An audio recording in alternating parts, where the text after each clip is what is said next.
Oke, teman-teman, seperti biasanya kita awali dulu ya webinar malam hari ini dengan berdoa bersama supaya acara boleh berjalan dengan lancar dari awal sampai akhir dan terutama kita memperoleh manfaat positif dari webinar malam hari ini, gitu ya. Yuk berdoa, kita mulai.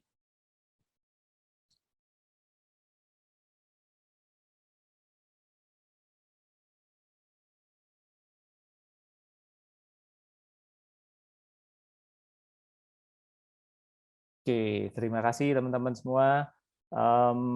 Ini adalah webinar pertama Miracle Life Transformation ya di tahun 2022 gitu ya.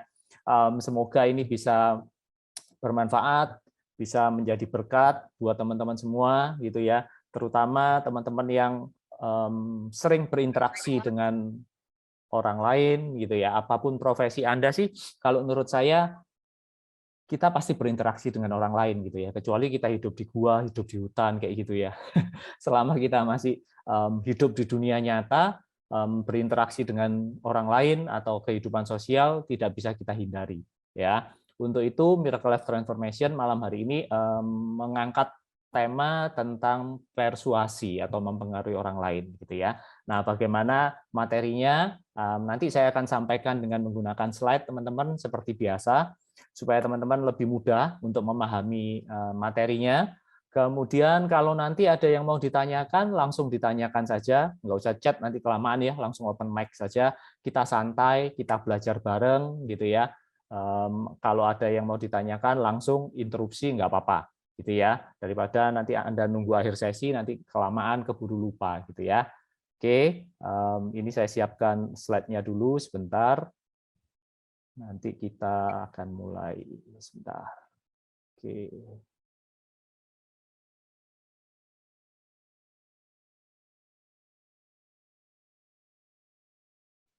Muncul ya, teman-teman, ininya. Muncul, Pak. Muncul ya. Sebentar. Saya siapin ininya.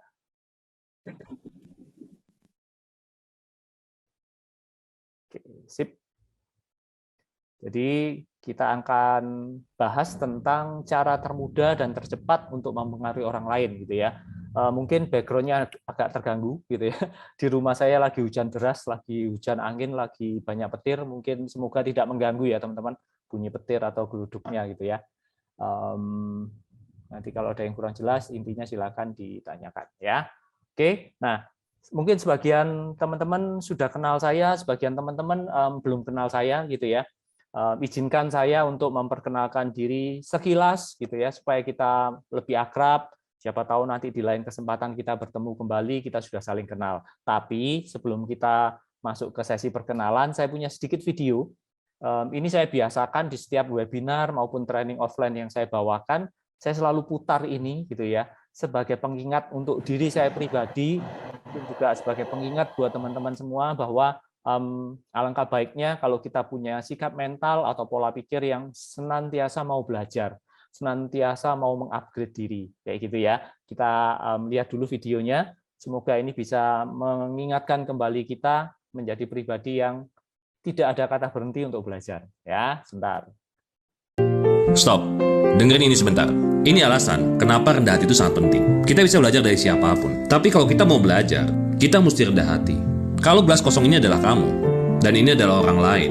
Kalau kamu angkat gelasmu terlalu tinggi, maka orang lain gak akan bisa memberikan ilmunya kepada kamu. Kamu gak akan pernah dapat apa-apa selama kamu mengangkat gelasmu terlalu tinggi. Tapi kalau kamu rendah hati dan mau belajar dari orang lain, maka banyak hal yang bisa kamu dapatkan dalam hidup ini. Kadang-kadang, ego kita lah yang membuat kita tidak bisa belajar dari siapapun. Merasa lebih tahu, merasa lebih hebat, sehingga akhirnya nggak belajar apa-apa. Jangan angkat gelasmu terlalu tinggi. Rendahkan hatimu dan belajarlah dari orang lain. Kayak gitu. Oke, keren ya. Videonya singkat, tapi menurut saya maknanya, value yang di balik video ini mendalam sih. Nggak tahu teman-teman dapat itu apa enggak, tapi saya rasa kalau teman-teman menyimak meskipun singkat videonya, Anda akan dapat sesuatu kok dari video ini. Ya, betul ya. Nah, ini profil saya sekilas teman-teman. Mungkin Anda yang belum kenal, nama lengkap saya Yuliantono Wijaya. Ya, saya sebagai founder dari Miracle Life Transformation, suatu lembaga penyelenggara seminar, training, coaching maupun terapi. Ya, di samping sebagai founder Miracle Life Transformation, saat ini saya juga berprofesi sebagai praktisi penjualan, sebagai trainer, life coach maupun mind programmer. Ya, background saya bukan psikolog, teman-teman. Background saya juga bukan marketing, gitu ya. Background saya malah manajemen dan teknik informatika, gitu ya. Kelihatannya kayaknya nggak nyambung, gitu ya. Tapi yang saya pelajarin dalam hidup ini adalah mungkin di mute ya, supaya lebih ini ya. Sebentar saya mute-nya ya. How to change someone? Boleh di mute nggak ya? Yang ini supaya enggak. Bentar. Oke, sip. Oke, jadi background saya bukan psikolog, teman-teman. Background saya bukan marketing, gitu ya. Background saya manajemen dan teknik informatika. Mungkin sebagian teman-teman yang belum kenal saya, loh, kok bisa ya background-nya nyempal, gitu ya. Kalau orang Surabaya ngomong nyempal banget dengan profesinya saat ini, gitu ya. Nah, inilah teman-teman yang saya mau share sedikit dengan teman-teman yang hadir malam hari ini, gitu ya. Bahwa seringkali memang dalam kehidupan ini harapan dan realita itu seringkali gitu ya tidak sesuai gitu ya. Ada gap di situ. Nggak masalah sih ada gapnya. Yang jadi poin penting adalah bagaimana kita menyikapi saat ada gap itu. Itu yang poin pentingnya menurut saya. Di saat kita punya harapan tapi tidak sesuai dengan realita, bagaimana kita bersikap, itulah yang akan menentukan hasil akhirnya gitu loh. Ada orang yang dalam melihat gap ini mengeluh. Ada orang yang bersungut-sungut, istilahnya mengomel sana-sini, kok begini ya, kok begitu ya, itu akan berbeda hasilnya dengan orang yang bisa menerima gap itu, mensyukurin itu, dan mengolah gap itu, sehingga bisa membantu dia untuk mencapai tujuan akhirnya dia. Ini akan berbeda. Nah, yang saya pelajarin dari perjalanan hidup saya adalah, ini mungkin saya mau share sedikit dengan teman-teman, adalah bahwa ternyata dalam kehidupan ini nggak ada yang nggak mungkin gitu loh. Apapun agama dan keyakinan kita, kalau kita meyakini bahwa Tuhan itu maha segalanya, maha kuasa, maha besar, maha dan lain-lainnya gitu ya. Kalau kita sudah meyakini itu, kita punya keyakinan seperti itu, kita percaya kok bagi Tuhan itu nggak ada yang mustahil. Apa sih yang nggak mungkin dalam kehidupan ini? Anda pasti setuju dengan statement saya. Di dunia ini semuanya mungkin. Nggak ada yang nggak masuk akal. Yang ada adalah akalnya kita yang belum masuk. Itu doang gitu loh. Ya kan? Semuanya masuk akal. Demikian juga saat saya melakukan refleksi, kok bisa ya saya dulu dituntun masuk ke informatika dulu sebagai software engineering, sebagai seorang programmer gitu ya, sampai menuju ke jalan pemberdayaan diri manusia, masuk ke dunia terapis sebagai coach dan segala macam. Oh, ternyata Tuhan tuh begini ya jalannya. Nah, di situ saya akhirnya semakin meyakinkan diri saya pribadi bahwa dalam kehidupan ini nggak ada yang nggak mungkin, semuanya mungkin. Itu poin pertama yang saya pelajarin, teman-teman. Nah, dengan kita memegang mindset itu saja, ini akan membuat perbedaan dalam kita bersikap dalam menjalani kehidupan kita. Contoh, seseorang atau teman-teman yang sudah meyakini bahwa di dunia ini nggak ada yang nggak mungkin, semuanya mungkin, karena bagi Tuhan mungkin. Anda pegang itu misalkan. Bagi Anda, saat Anda di atas, Anda akan menjadi pribadi yang nggak sombong. Anda nggak akan jadi pribadi yang jumawa. Betul tidak? Karena Anda tahu segala sesuatu mungkin. Anda di atas, mungkin juga turun ke bawah. Dengan Anda memegang poin itu saja, Anda akan menjadi pribadi yang rendah hati saat Anda di atas.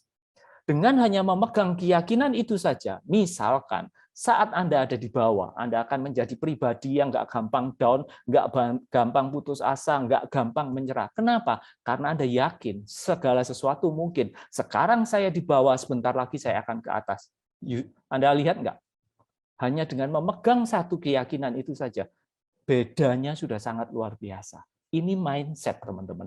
Ini pola pikir. Ini yang saya pelajarin dari perjalanan hidup saya. Ya, dengan Anda pegang itu saja, Anda menjalani hidup akan jauh lebih ringan. Anda menjadi pribadi yang rendah hati, mau menjadi pribadi yang selalu memberdayakan diri, selalu mengupgrade skill, karena Anda percaya segala sesuatu mungkin.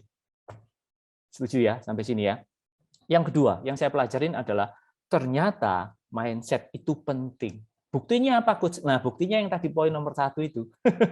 Dengan Anda cuma punya mindset gitu doang, gitu ya, bahwa segala sesuatu mungkin, dibandingkan orang yang tidak punya mindset seperti itu, hasilnya jauh berbeda. Sampai sini dulu. Ada yang setuju nggak dengan statement ini? Yang setuju chat aja deh, ketik aja saya. Saya pengen memastikan Anda masih mengikuti saya dan saya tidak bicara dengan laptop gitu aja deh. Ada nggak yang setuju dengan itu? Dengan 2 poin itu. Poin pertama adalah bahwa segala sesuatu itu mungkin. Nggak ada yang nggak masuk akal. Yang ada akalnya kita yang nggak masuk. Setuju ya?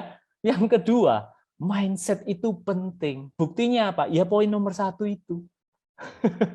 Anda akan jadi pribadi yang rendah hati, nggak gampang menghina orang, Anda nggak gampang merasa diri lebih dari yang lainnya, karena Anda tahu sekarang di atas mungkin saja bisa ke bawah. Anda yang di bawah jangan berkecil hati, karena Anda bisa naik ke atas. Kayak gitu teman-teman. Ini pola pikir, ini mindset. Oke, thank you teman-teman yang sudah chat. Anda luar biasa, gitu ya. Yang ketiga, yang saya pelajarin dari perjalanan hidup saya adalah segala sesuatu terjadi dalam kehidupan ini nggak ada yang ceritanya serba kebetulan. Nah, itu ya. Oke, ini ada chat lagi masuk ya. Oke, thank you. Anda luar biasa. Kalau Anda semangat, saya ikut semangat nih. Nggak ngantuk ya. Yang ketiga yang saya pelajarin adalah bahwa dalam kehidupan ini selain nggak ada yang tidak mungkin, ternyata nggak ada yang serba kebetulan. Semua terjadi karena ada yang mengatur, karena ada alasan tertentu, gitu ya.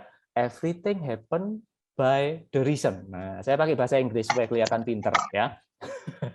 Ya, jadi segala sesuatu itu nggak ada ceritanya yang kebetulan, nggak ada apa-apa di baliknya, tiba-tiba ujuk-ujuk terjadi kayak gitu, enggak. Sama dengan yang saya alami, gitu ya. Kenapa sekali lagi dengan background yang nggak ada hubungannya dengan profesi saya yang sekarang bisa menjadi seperti sekarang? Ya itu nggak ada yang kebetulan. Saya percaya bahwa setiap dan terpujilah buah tubuhmu Yesus. sebentar ya, Santa Maria Bunda Allah, sebentar doakanlah ya, kami saya yang mute dulu berdosa ya. ini. Oke, jadi bahwa segala sesuatu itu nggak ada yang kebetulan gitu loh. Saya percaya teman-teman bahwa setiap orang, setiap peristiwa yang hadir dalam hidup saya itu membawa kepingan-kepingan puzzle yang nantinya kalau saya jeli mengolahnya itu akan menjadi satu puzzle besar, gambaran besar yang indah buat saya. Setuju apa setuju banget? Setiap orang, setiap peristiwa yang hadir dalam hidup kita, teman-teman, itu membawa kepingan puzzle gambar-gambar yang Tuhan sudah sediakan untuk kita semua. Kalau kita jeli dan benar mengolahnya, itu akan kita bisa tata, kita akan bisa atur menjadi akhirnya satu puzzle yang utuh, yang gambarnya luar biasa. Dari sinilah muncul kata-kata bijak bahwa semua ada waktunya, semua akan indah pada waktunya. Kalau kita menyikapinya benar, itu betul. Tapi kalau kita menyikapinya salah, puzzle kita nggak akan jadi-jadi. Oke, teman-teman? Sama. Malam hari ini Anda hadir webinar Miracle Life Transformation sekali lagi, bukan kebetulan. Biasanya mungkin Anda dikasih link, nggak mau datang, kita broadcast di grup, Anda nggak datang. Misalnya, kok nggak tahu ya, malam hari ini kok tiba-tiba saya pengen datang. Padahal topiknya bagi saya nggak butuh-butuh amat gitu ya. Bagi saya topiknya nggak oke banget gitu. Tapi kok saya pengen datang ya, itu bukan kebetulan. Kita ketemu malam hari ini melalui via Zoom ini, baik Anda yang hadir malam hari ini atau nanti Anda yang nonton rekaman Zoom ini, itu bukan kebetulan, teman-teman. Everything happen by the reason. Pegang itu, teman-teman. Ya, saya berharap malam hari ini saya bisa sharing apa yang saya sampaikan, bisa jadi berkat buat teman-teman semua, bisa bermanfaat buat teman-teman semua, apapun profesi Anda. Ya, karena saya percaya itu. Untuk itu, kalau kita sudah sepakat, kalau kita sudah sevisi bahwa segala sesuatu nggak ada yang kebetulan, saya minta satu hal buat teman-teman, tolong selama webinar ini, buka pikiran Anda, rendahkan hati Anda untuk belajar bersama. Siapa tahu materi malam hari ini adalah solusi yang selama ini teman-teman cari. Siapa tahu malam hari ini materi ini adalah jawaban doa-doa teman-teman yang mungkin Anda doakan setiap hari, mungkin ada yang Anda doakan misalkan sambil mencucurkan air mata. Siapa tahu. Untuk itu saya minta teman-teman benar-benar kita belajar bareng ya malam hari ini, ikutin sampai akhir. sebisa mungkin jangan live di tengah-tengah materi. Sayang kan kalau misalkan Tuhan sudah sediakan materi ini untuk Anda keluar di tengah acara, Anda nggak dapat apa-apa. Itu saja yang saya minta ke teman-teman, kalau memang teman-teman sudah sepakat dengan apa yang saya sampaikan singkat ini. Gitu ya teman-teman ya. Oke, sekali lagi saya nggak guruin teman apa-apa, saya nggak ngajarin teman-teman apa-apa, saya hanya sharing apa yang saya dapat, apa yang sudah saya praktekkan selama ini. Ya, itu sekilas perkenalan dari saya buat teman-teman yang belum kenal gitu ya. Miracle Life Transformation, penyelenggara seminar, training, coaching maupun terapi. Berikut ini adalah beberapa portfolio kami, klien-klien kami. Mungkin teman-teman ada juga yang berasal dari kantor-kantor ini gitu ya. Selamat datang sekali lagi ya.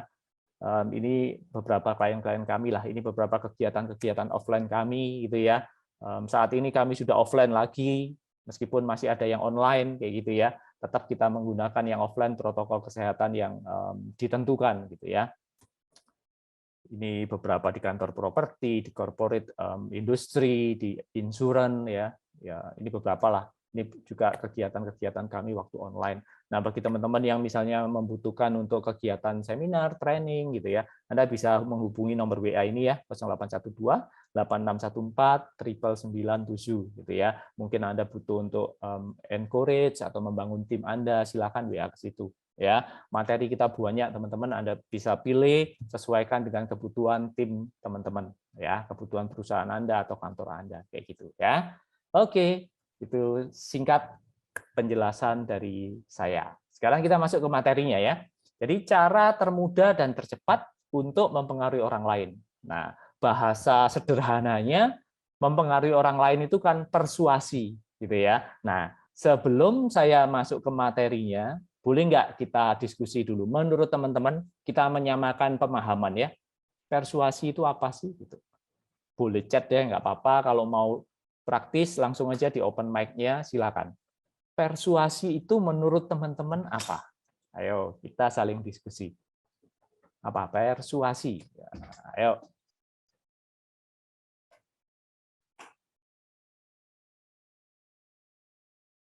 Sepengetahuan Anda saja, ini bukan masalah benar salah ya, teman-teman. Jadi persuasi itu apa menurut Anda? Ada yang open mic? Membujuk orang lain. Kenapa, Pak? Membujuk orang lain. Membujuk orang lain. Oke. Mempengaruhi. Mempengaruhi orang lain ya. Oke, thank you. Siapa lagi? Persuasi itu apa? Komunikasi yang digunakan untuk mempengaruhi dan meyakinkan orang. Wah, keren nih. Oke, thank you Pak. Ada lagi? Meyakinkan orang, Pak Yusak. Oke, ada yang lain? Ayo belajar mengekspresikan pendapat teman-teman. Meskipun sama, nggak apa-apa gitu ya. Dilatih, terutama Anda yang bergerak di bidang penjualan, sales, marketing, itu harus seperti itu gitu. Ada definisi yang lain, teman-teman yang lain?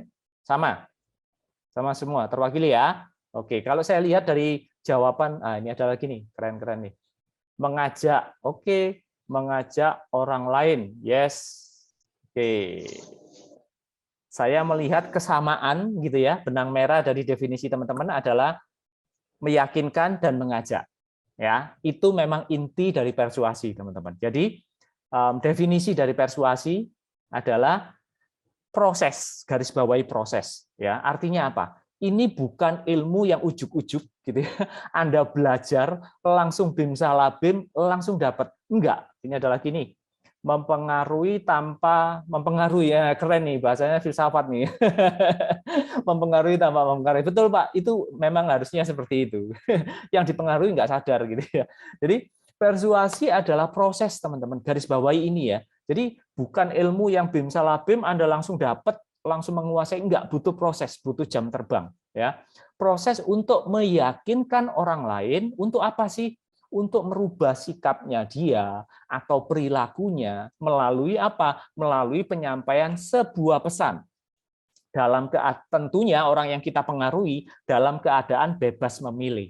Artinya bukan dalam ancaman senjata kayak gitu ya, bukan dipaksa, itu bukan persuasi, namanya pemaksaan gitu ya.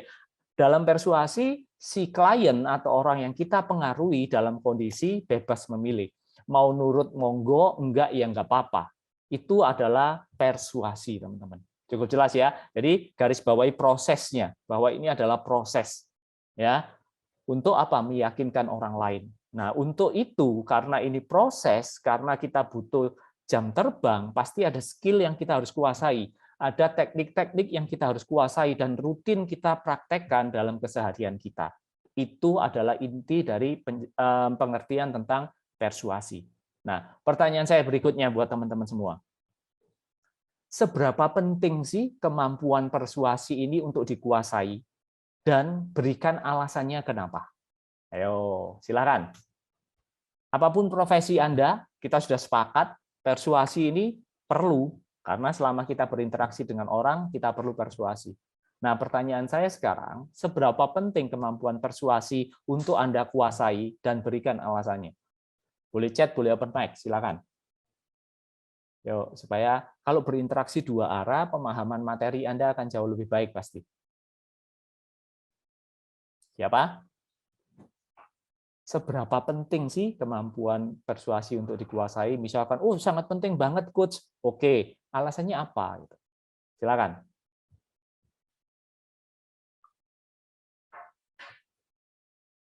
Ayo. Sangat penting biar cepat closing.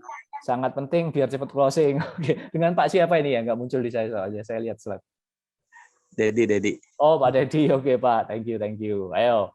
Siapa lagi? Sangat penting gitu ya, supaya dapat closing gitu. Ada yang lain? Ben nggak bulet tok. Selama ini bulet Pak ya? PHP-an tok Pak ya? Nggak bulet tok. Bulet kayak benang ruwet ya. Oke, thank you. Ada yang lain nggak? Nih ada chat masuk nih ya. Kalau tidak mempengaruhi, kita yang terpengaruh. Oh, penting karena kalau kita nggak terpengaruh, kalau kita nggak mempengaruhi, kita yang dipengaruhi. Oke. Waduh, berarti kliennya sales juga itu. Biar bicara nyambung dengan klien, yes, bisa juga gitu ya. Supaya bukan Anda yang digarami, Anda yang garami gitu ya. Ada lagi nggak nih? Seberapa pentingkah kemampuannya ini gitu ya? Biar bicara nyambung. Oke, sudah tadi. Ada yang lain nggak nih? Seberapa penting menurut Anda? Ada lagi? Oke, nanti kalau ada chat ya, nggak apa-apa ya. Penting tidaknya kadar istilahnya persentase penting tidaknya masing-masing orang tentunya berbeda. Tapi yang perlu kita garis bawahi adalah persuasi ini wajib kita kuasai. Sekali lagi saya mengulang-ulang, apapun profesi Anda, persuasi ini harus Anda kuasai. Pak, saya bukan pekerja, Coach, saya bukan. Minimal Anda orang tua. Anda perlu dong persuasi ke anak Anda.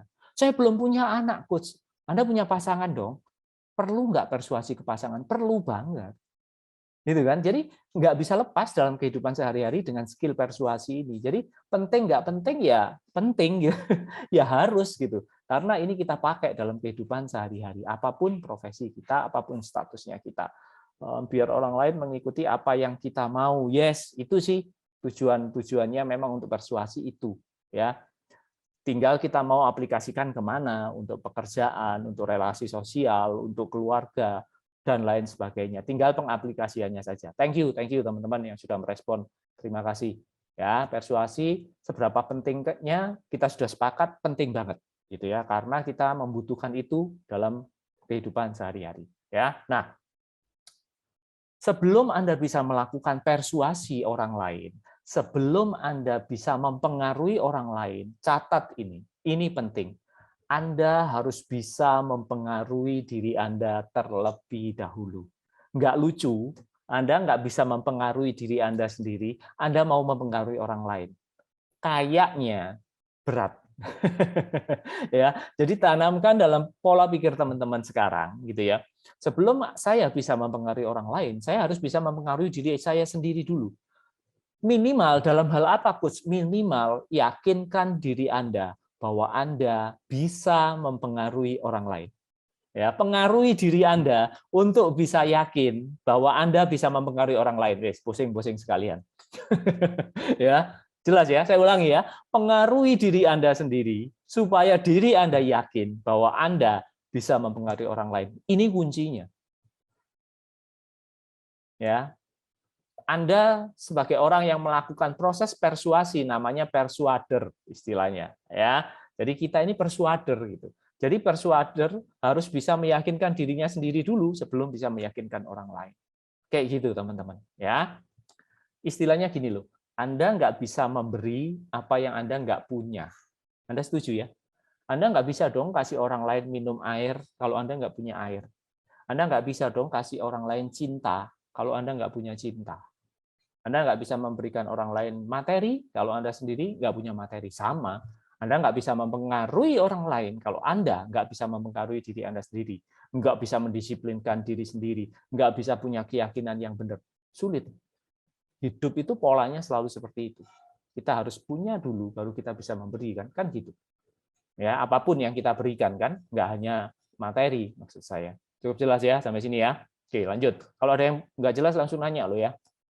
Nah, itu kunci pertama, bahwa kita harus bisa mempengaruhi diri kita untuk meyakinkan kita bahwa kita bisa mempengaruhi orang lain. Nah, yang sering saya jumpai dalam praktek persuasi adalah kesalahan persuader dalam melakukan persuasi biasanya ini, teman-teman. Dia memiliki keyakinan bahwa mempengaruhi orang yang berbeda dengan karakter dan perilaku yang berbeda, tapi pakai cara yang sama. Menurut Anda, bisa nggak? Boleh nggak saya dibantu? Jadi kita mempengaruhi orang yang tentunya dengan perilaku dan karakter yang berbeda-beda, tapi caranya sama terus. Bisa nggak kira-kira?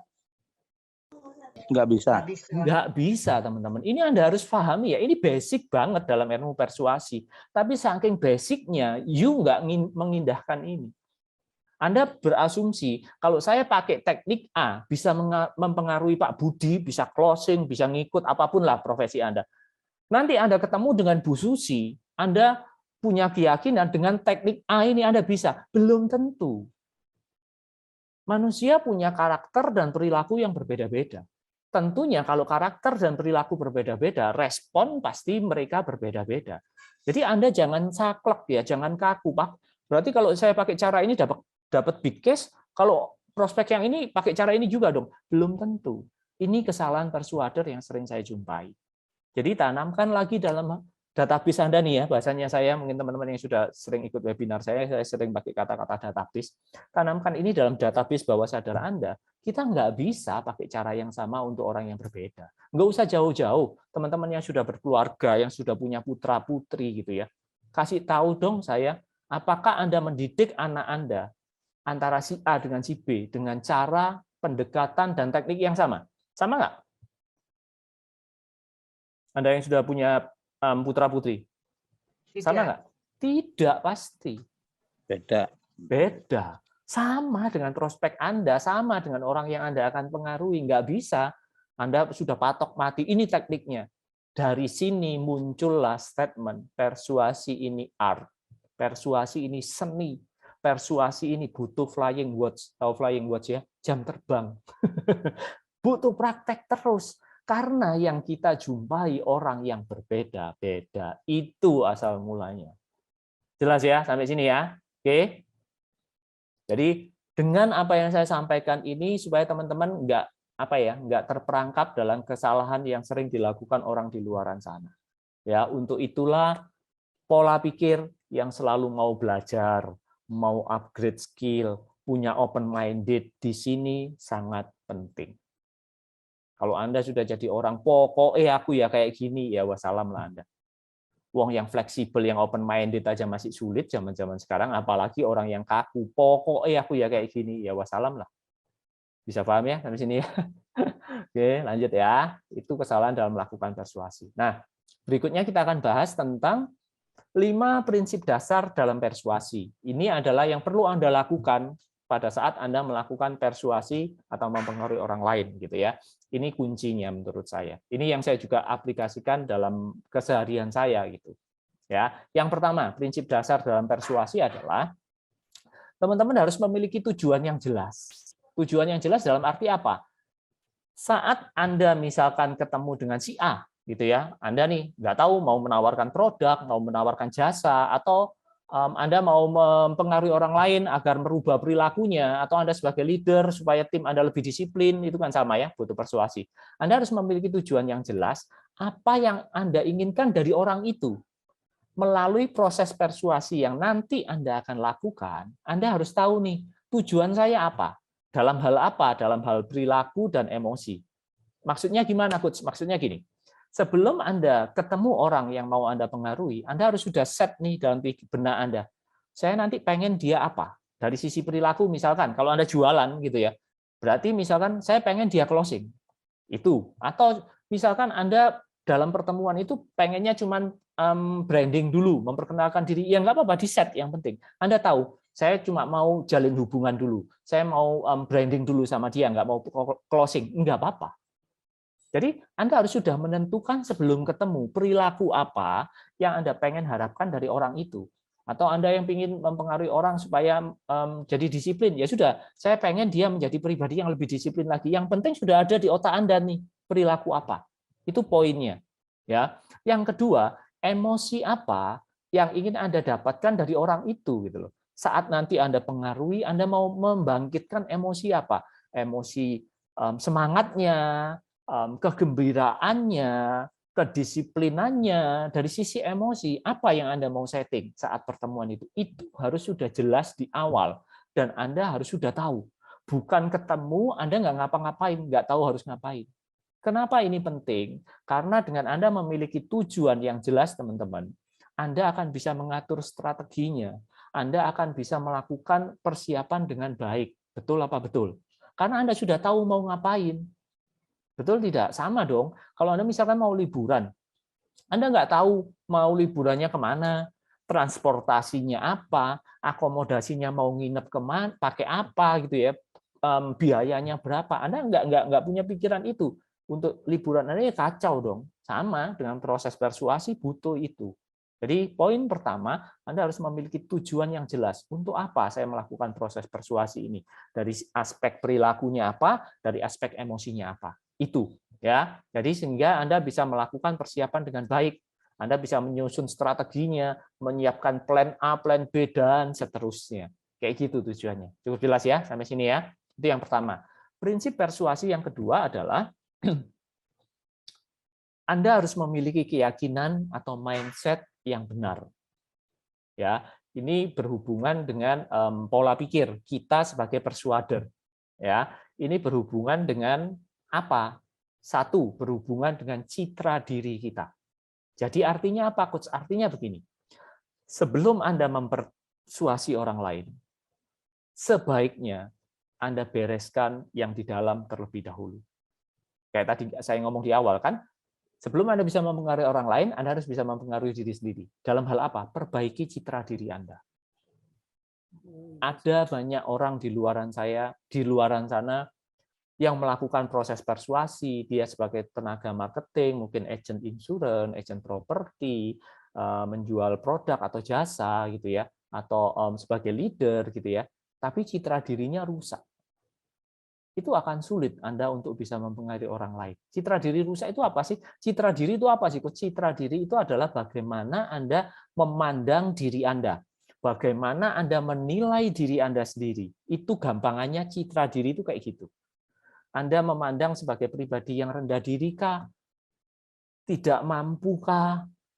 Tidak sebagus orang lain kah? Itu citra diri. Nah, kalau banyak citra diri negatif, banyak citra diri yang rusak, kalau ini nggak Anda perbaiki, hasil persuasi Anda kepada orang lain nggak akan optimal.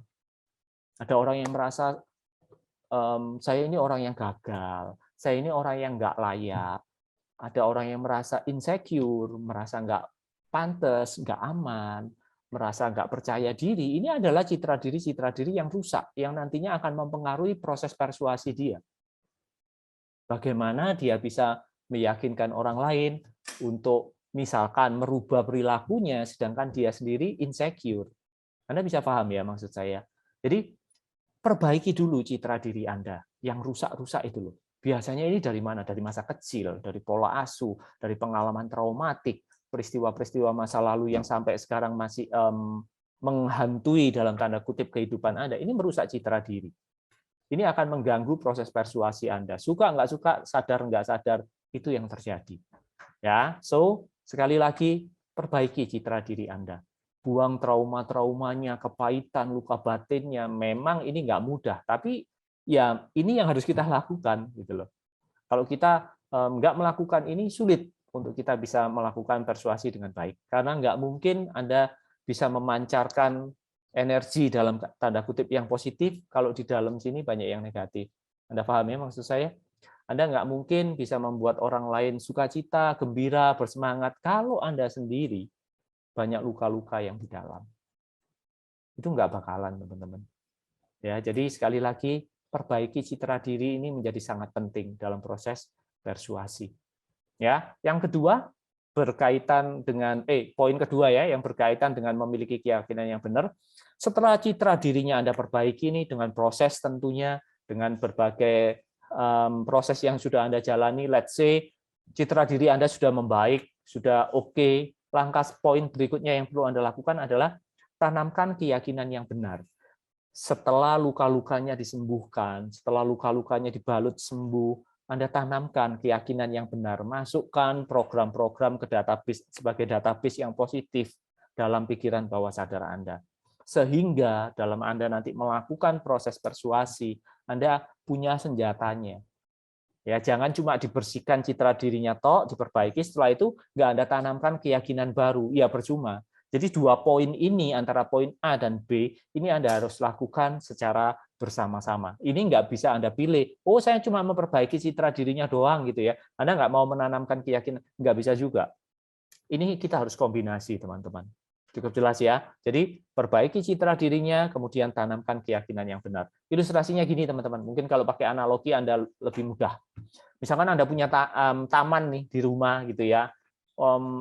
Banyak tumbuhan liar, banyak rumput liar gitu ya.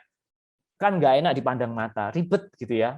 Kumuh, rusuh kayak gitu. Tentunya Anda perlu bersihkan dulu kan tanaman liarnya. Misalkan Anda pengen tamannya supaya jadi bagus, hijau, berwarna-warni supaya auranya bagus nih di rumah. Apa yang Anda lakukan? Dibersihkan dulu semuanya dari rumput liar, tanaman-tanaman liar gitu ya. Itu dibersihkan. Itu yang saya sebut tadi memperbaiki citra diri. Bersihkan dulu, bersihkan sampai bersih, tanahnya bebas dari gulma, bebas dari rumput liar, bersih. Begitu bersih, kita melakukan apa? Step berikutnya, menanam tanaman yang kita inginkan. Nanam bunga mawar, bunga macam-macam lah, ya, bunga matahari, rumput-rumput yang hijau, tumbuhan yang Anda pengenkan itu ditanam. Itu poin B. Jadi setelah dibersihkan, tanamkan tanaman yang Anda inginkan, sama persis dengan pola pikir kita. Setelah citra dirinya dibereskan, tanamkan pikiran positif, program-program positif dalam benak Anda.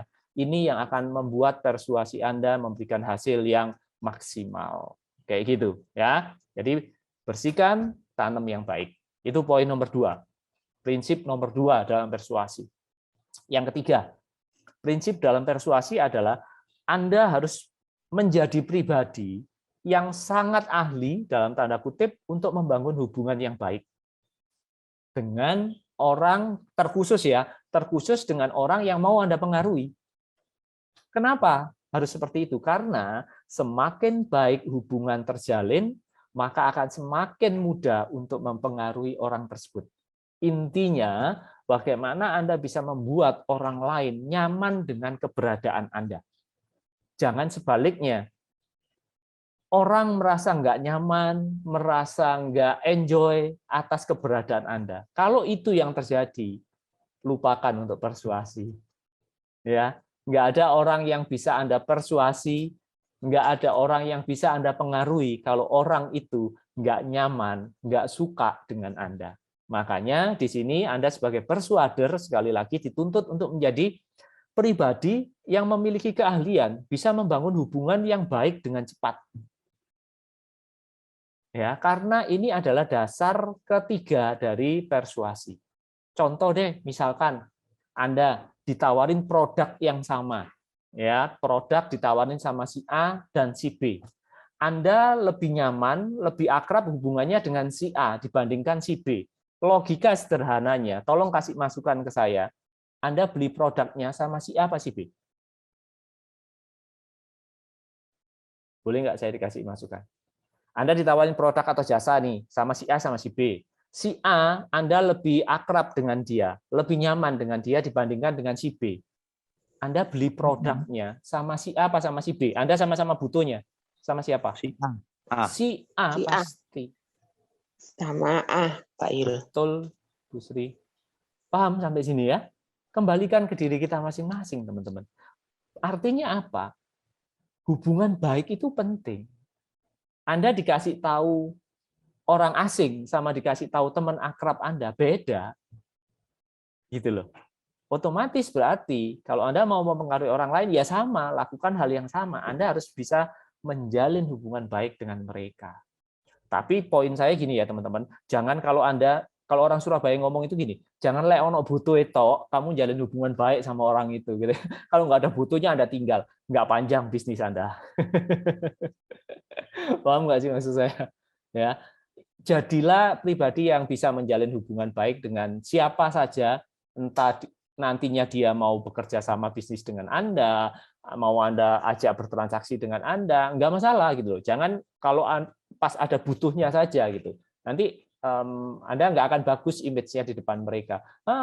Yo si misal nih Pak Lukas nih baik, ya soalnya pas ono butuh nih, kalau nggak ono butuh nih ya wis lali. Nah kayak gitu kan. Jadi istilahnya tanamkan ini juga. Saya kalau mau mempersuasi orang, saya harus bisa menjalin hubungan baik dengan dia. Ya, oke? Karena orang akan nyaman, akan mudah dipengaruhi dengan orang yang dia kenal, dengan orang yang bisa membuat dia merasa aman dan nyaman tentunya. Ya, ini prinsip yang ketiga. Prinsip yang keempat adalah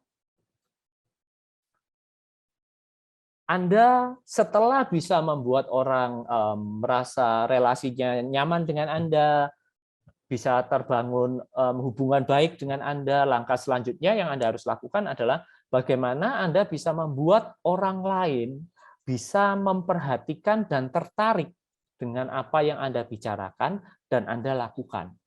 Jadi nggak hanya pakai pokoknya bisa menjalin hubungan baik. Kalau Anda cuma bisa menjalin hubungan baik, tapi nggak bisa membuat orang itu tertarik dan memperhatikan Anda, nggak ada deal, nggak ada closing pasti.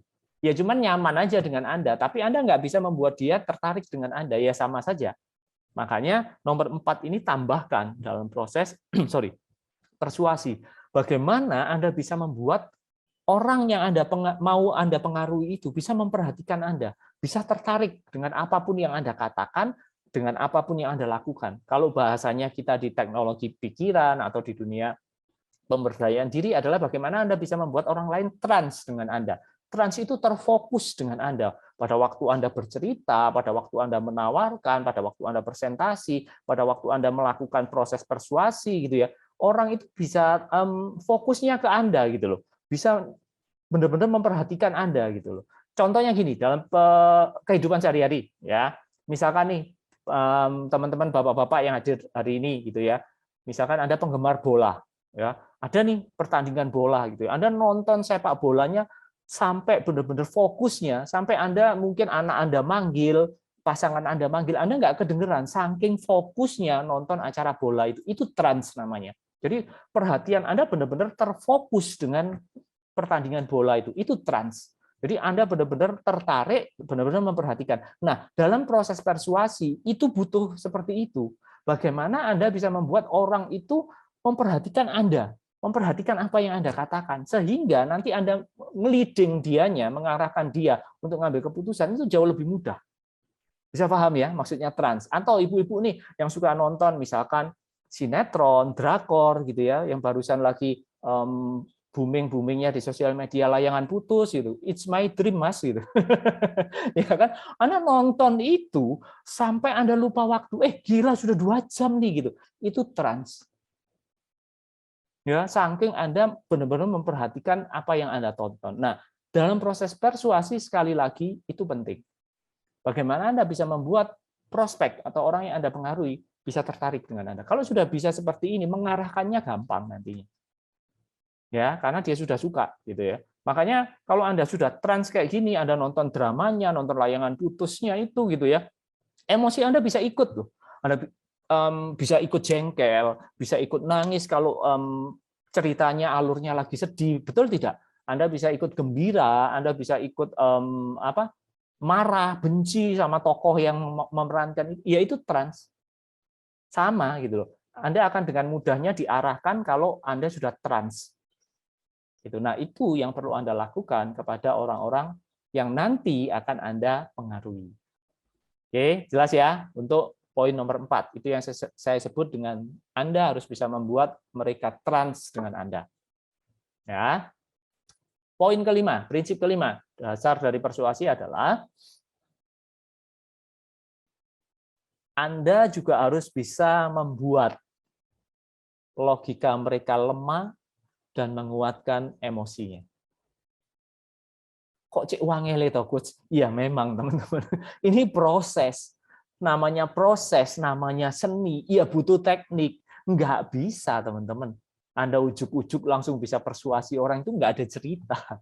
Ya, butuh belajar emang. Ada teknik-teknik yang Anda harus kuasai. Ya, ini yang saya sharing dengan Anda. Ini teknik-tekniknya gitu. Ini prinsip-prinsip persuasi gitu loh. Ya, istilahnya ada harga, ada rupa.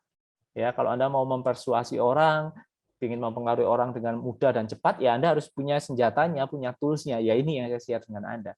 Jadi Anda, kemampuan kelima yang Anda harus punya adalah Anda harus bisa melemahkan logikanya dia dan menguatkan emosinya dia. Ada yang tahu nggak kenapa ada statement ini dalam persuasi? Boleh nggak saya di-share? Kenapa dalam persuasi kok kita harus punya kemampuan untuk bisa melemahkan logikanya dia dan menguatkan emosinya dia? Ada yang tahu nggak kira-kira kenapa? Ayo. Siapa yang sudah tahu? Hilangkan untung rugi. Menghilangkan untung rugi. Oke, saya tampung ya, Pak. Oke. Yang lain? Ambil empatinya. Ngambil empatinya. Yes, oke. Ada yang lain?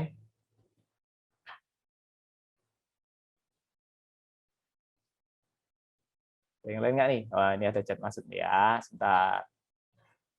Untuk ganggu emosinya, untuk mengganggu, menyentuh emosinya ya, Bu Catherine mungkin ya maksudnya ya. Ya, oke.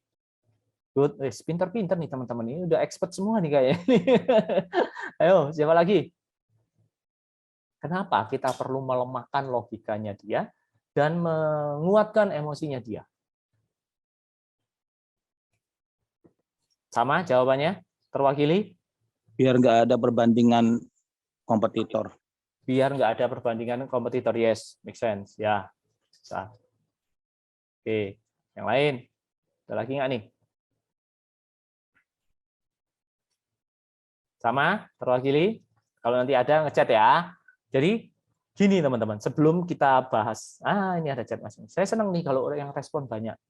Emosi lebih dominan dalam ambil keputusan. Oke, ya. Oke. Luluh, wah, luluh, keren ya. Meleleh gitu ya, Bu ya. Teman-teman, tahukah Anda gitu ya, saya pernah membaca beberapa penelitian psikologi di bidang persuasi, di bidang penjualan gitu ya. Ini saya share ke Anda gitu ya. 80% keputusan yang diambil seseorang, entah itu dalam mengambil keputusan untuk melakukan perubahan, entah itu mengambil keputusan untuk membeli barang atau jasa, atau keputusan-keputusan yang lain lah ya, kebanyakan itu didasarkan pada emosi daripada logika. Paham ya? Untuk itu, Anda sebagai persuader, Anda harus bisa melemahkan logikanya dia dan menguatkan emosinya dia. Ya. Pertanyaan saya berikutnya, Anda tahu nggak nih? Ada dong orang-orang yang gini, dia beli polo shirt lah, kaos oblong, kayak yang saya pakai nih, kaos oblong, seharga 25 juta. Menurut Anda, dia membeli itu, menurut Anda ya, ini bukan untuk menghakimi seseorang ya, menurut Anda, dia ngambil keputusannya berdasarkan logika apa emosi? Emosi, pasti. Kita sepakat ya, emosi. Emosi apa yang dia pengenkan dari membeli kaos oblong 25 juta itu? Salah satunya apa menurut Anda? Apa? Brand. Brand, yes. Apalagi? Gengsi atau pride, harga diri, betul. Apalagi? Only one. The only one, dia pengen satu-satunya gitu kan ya. Yes, masuk akal. Lihat teman-teman ya, lifestyle yang dia mau beli, pengakuan, betul nggak sih? Udah nggak ada logika, kaos oblong kayak gini 25 juta, tapi ya nggak apa-apa, duit-duit dia sendiri. Yang saya mau sampaikan adalah emosi itu membawa peranan penting dalam seseorang ngambil keputusan. Nah, sebagai persuader yang andal, Anda harus punya teknik untuk itu. Karena kalau selama logika seseorang itu tetap aktif terus, dia akan, tadi ada jawaban dari Pak siapa ya, dia akan selalu membandingkan, ya karena kerja logika seperti itu. Dia akan selalu memfilter apakah penawaran Anda ini untung ruginya apa, gitu ya, sesuai dengan prinsip-prinsip atau value hidup dia, sesuai dengan database-nya dia apa enggak. Jadi logika ini akan menjadi seperti satpam, seperti security dalam perkantoran gitu ya. Setiap tamu masuk selalu dicek. Sama, kalau logika seseorang aktif terus, informasi yang Anda sampaikan akan selalu diuji, akan selalu difilter. Sehingga apa? Informasi yang mau Anda sampaikan sulit untuk diterima sama si prospek Anda. Untuk itu logika harus dilemahkan. Nggak bisa ya dimatikan sama sekali, nggak mungkin. Tapi dilemahkan, bagaimana kita mempermainkan itu. Logikanya menurun, emosinya yang kita naikkan. Sehingga dia bisa mengambil keputusan. Gitu ya. Anda mungkin juga sering ngalami kan, beli sesuatu karena mungkin cara paling gampang tergiur diskon gitu ya. Anda beli padahal nggak butuh-butuh amat gitu, tapi Anda karena ada diskon beli gitu. Setelah pulang rumah nyesel, kok beli ya padahal sebenarnya uangnya untuk yang lain, tapi ya udah terlanjur beli gitu kan. Makanya penyesalan selalu di belakang gitu ya. Kalau di depan namanya apa? Resepsionis. Paham ya maksud saya ya? Itu karena kita terpicu emosinya. Sama teman-teman, Anda harus punya kemampuan untuk itu. Ya, oke. Lanjut ya. Bentar, sampai sini dulu. Kira-kira teman-teman jelas nggak? Atau ada yang mau ditanyakan nggak? Dari 5 prinsip dasar, dari kesalahan-kesalahan yang tadi kita sudah pelajarin, ada yang teman-teman mau tanyakan nggak sampai sini? Atau ada yang mau dibagikan, ada yang mau di-sharingkan? Silakan yuk, kita santai saja malam ini. Ada? Nggak ada ya? Oke, kalau nggak ada lanjut ya. Nah, berikutnya saya akan putar video, teman-teman. Ini persuasi itu ya kayak gini gitu loh, supaya Anda paham gitu ya. Setelah kita gabungkan, oh persuasi itu ya seperti ini. Sebentar ada chat yang masuk. Contoh lemahkan logika. Kita banyak teknik untuk melemahkan logika. Bisa pakai pola kalimat-kalimat tertentu gitu ya, yang bisa melemahkan logika, membuat emosinya naik. Bisa dengan pola kata tertentu, atau dengan melakukan cara-cara nonverbal, misalkan melalui apa, mimik muka kita, mimik muka yang kita atur sehingga membuat mereka juga terpicu emosinya. Ada banyak cara untuk melemahkan logika seseorang. Nanti kita akan belajar, ya. Nanti kita akan belajar di kelas-kelas berikutnya. Nanti kita akan belajar detailnya, teman-teman. Ya, oke, itu ya, Pak. Oke. Nah, ini video yang mungkin teman-teman bisa lihat gitu ya. Nih videonya. Nah,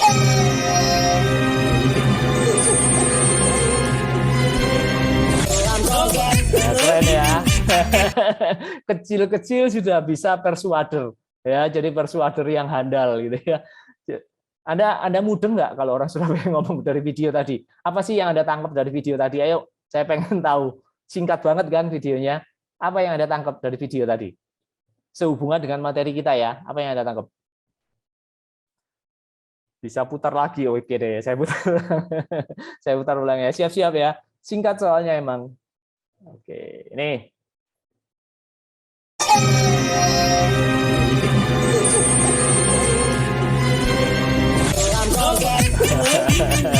Ayo, apa yang Anda pelajarin dari video singkat ini? Kira-kira apa nih?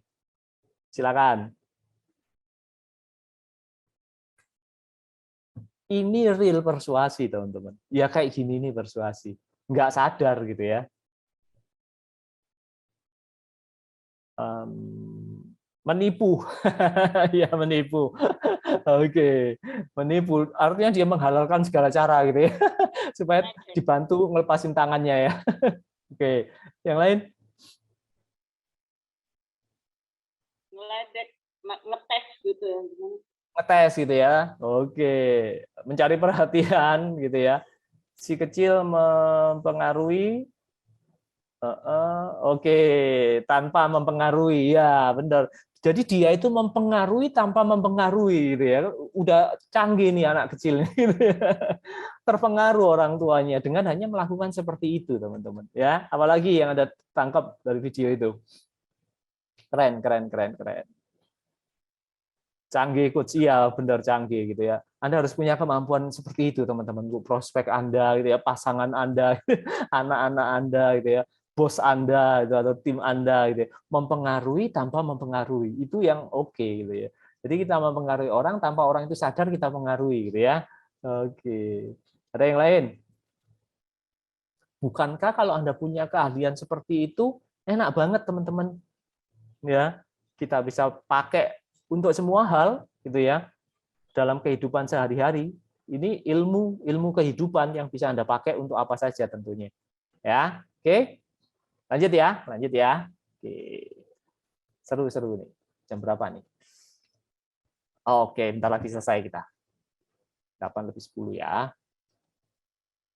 Nah, jadi teman-teman, menurut kesimpulan saya dari apa yang saya alami, apa yang saya amati selama ini, ternyata sebenarnya tidak ada orang yang tidak bisa dipengaruhi kok. Yang ada adalah persuader itu orang yang mempengaruhi ya, seperti tadi kita bahas. Yang ada adalah persuader yang tidak fleksibel. Dalam artian dia nggak mau mengupgrade skill-nya, nggak mau merubah tekniknya, nggak mau merubah strateginya. Persuader yang kaku lah istilahnya. Intinya nggak ada orang yang nggak bisa dipengaruhi. Semua orang bisa dipengaruhi. Pertanyaan saya, apakah Anda setuju dengan statement ini? Kalau setuju, alasannya apa? Kalau nggak setuju, alasannya apa? Ayo. Setuju. Alasannya, Pak? Ya, setuju. Nah, alasannya kenapa kok, Pak? Kita harus melihat karakter orang yang mau dipengaruhi supaya kita bisa lancar. Oke. Dan Bapak setuju ya bahwa ternyata nggak ada orang yang nggak bisa dipengaruhi ya? Semua orang bisa dipengaruhi ya, Pak? Setuju. Oke, thank you. Ayo. Contohnya kalau kolot itu biasanya sales-sales yang mungkin yang pelit. Jadi kalau konsumen itu biasanya minta bonus lebih, dia nggak ngasih, itu nggak fleksibel namanya. Oke, nggak fleksibel. Bapak bergerak di bidang penjualan juga, Pak? Oh iya. Oke. Oke. Keren. Oke, thank you. Nih ada chat masuk. Setuju? Segala sesuatu mungkin untuk mempengaruhi. Ya, sip. Ayo, siapa lagi? Mungkin Anda ada yang nggak setuju, nggak apa-apa. Kalau segala sesuatu bahaya nanti karena pribadi nanti. Setuju, Pak. Setuju. Alasannya, Bu? Setiap orang tuh bisa dipengaruhi. Kalau kita tahu caranya, Pak. Kalau kita tahu makanya kita harus belajar. Yes, thank you, Bu Zani. Oke. Siapa lagi? Mungkin ada yang nggak setuju, nggak apa-apa loh ya. Anda jangan terintimidasi loh ya. Anda jangan dipersuasi sama teman-teman yang setuju. Nggak setuju nggak apa-apa. Alasannya apa? Setuju nggak nih? Bahwa nggak ada orang yang nggak bisa dipengaruhi, teman-teman. Ya. Jadi kalau kita sudah setuju ini, dalam melakukan proses persuasi, pede aja. Sebentar, ini ada chat masuk lagi. Setuju selama kita selalu mengupgrade kemampuan diri kita. Yes, Pak, betul. Ini Bapak atau Ibu ya, juragan dolar. Ya, benar. Oke. Jadi kalau Anda sudah punya keyakinan seperti ini, pede aja ngelakuin persuasi. Karena nggak ada orang yang nggak bisa dipengaruhi kok. Mungkin Anda ngomong sama saya, tapi coach, buktinya saya pernah kok persuasi orang, saya lakukan semua apa yang saya bisa, saya sudah mengeluarkan semua kemampuan saya. Oh Bapak, ya, Bapak ya, oke Pak, thank you. Saya sudah melakukan semua kemampuan persuasi saya, buktinya dia nggak terpengaruh Pak. Coach, dia nggak beli produk saya, dia nggak beli jasa saya gitu ya, dia nggak nurut apa yang saya katakan. Jangan buru-buru memutuskan teman-teman. Coba lihat ya, misalkan nih, Anda jual barang atau jasa sama dia. Anda persuasi dia, nggak closing nih sama dia. Anda lihat lagi orang itu, ikutin terus. di suatu titik dia akan closing sama orang yang lain dengan produk yang sama. Pernah nggak Anda ngalami kayak gitu? Artinya apa? Dia terpengaruh sama orang lain, bukan terpengaruh sama Anda. Betul tidak sih? Artinya orang itu tetap bisa dipengaruhi, tapi yang mempengaruhi bukan Anda. Kan itu. Yang mempengaruhi orang yang belajar. Yes. Misalkan nih, Bu Jenny sama Bu Catherine, misalkan Bu Catherine mempengaruhi prospek nih, gitu ya. Oh, nggak terpengaruh gitu ya. Wah, segala cara nggak terpengaruh, akhirnya ditinggal gitu ya. Masuklah Bu Jenny. Closingnya sama saya. Nah, closingnya sama Bu Jenny. Kan berarti si prospek ini bukannya nggak bisa dipengaruhi, bisa. Tapi mungkin nggak bisa dipengaruhi sama Bu Catherine, tapi bisa dipengaruhi sama Bu Jenny. Kan itu. Paham ya maksudnya statement ini ya? Jadi teman-teman semua, apapun profesi Anda, tanamkan ini dalam benak Anda. Nggak ada orang yang bisa dipengaruhi. Semua orang bisa dipengaruhi. Yang ada adalah Andanya yang nggak fleksibel, nggak mau belajar lagi, nggak mau mengupgrade skill, yo kalah lah Anda dengan yang lain, ya pasti. Itu sudah hal yang lumrah gitu loh. Oke, teman-teman jelas ya sampai sini ya. Saya harap teman-teman sampai di titik ini gitu ya, meskipun penjelasannya ini singkat gitu ya, tapi nggak kerasa 1 jam kita sudah ya. Saya harap ini bisa memberikan pengetahuan, memperkaya ilmu Anda, memperkaya teknik Anda dalam melakukan proses persuasi. Ya, bagi teman-teman yang nanti mau belajar lebih lanjut tentang prinsip-prinsip persuasi yang 5 itu kita kembangkan lebih detail lagi karena malam hari ini kita keterbatasan waktu. Nanti kita akan sediakan kelas untuk belajar